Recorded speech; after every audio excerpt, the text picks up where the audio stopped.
Ça y est, le Dakar 2012 a débuté ce 1er janvier en Amérique du Sud. Au programme pour les 443 concurrents engagés, 14 étapes entre Mar del Plata en Argentine et Lima au Pérou. Ils vont parcourir 8300 km, dont 4200 de spéciales chronométrées. Et ce sont les motos qui ont lancé cette 33e édition du Rallye Raid. Premier à s'élancer, le vainqueur de l'édition 2011, Marc Coma.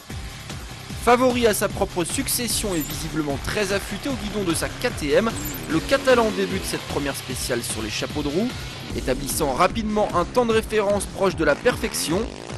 Son temps au terme des 57 km de spéciale chronométrée, 32 minutes et 51 secondes. Comme en 2009, il a donc l'occasion de remporter cette étape d'ouverture. Et ce n'est pas Cyril Desprez qui va contrecarrer les plans de l'Espagnol aujourd'hui.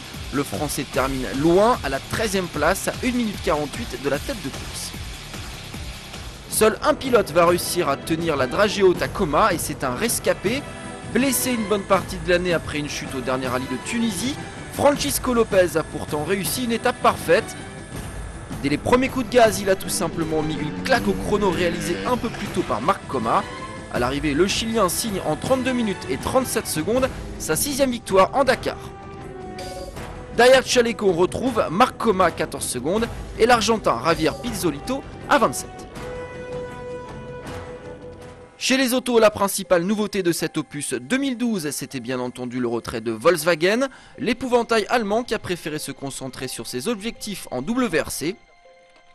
Les Touaregs restés en Europe, leurs pilotes ont dû trouver de nouveaux volants. Giniel de Villiers par exemple officie désormais sur Toyota. Nasser Latia lui pilote un Hummer. Et visiblement le deux roues motrices du Qatari n'est pas encore totalement fiable.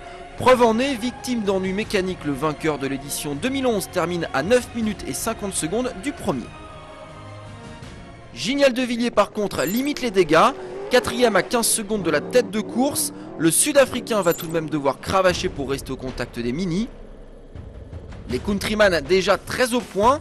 On attendait Stéphane Peterhansel et c'est en fait Leonid Novitsky qui signe en 32 minutes et 12 secondes le premier temps scratch de l'épreuve. Il gagne donc cette étape d'ouverture. Carton plein pour la firme allemande puisque derrière Novitsky on retrouve deux autres pilotes Mini, le polonais Olofczyk à 5 secondes et le français Peterhansel à 9 secondes. Après Volkswagen, un nouveau règne a visiblement débuté chez les autos.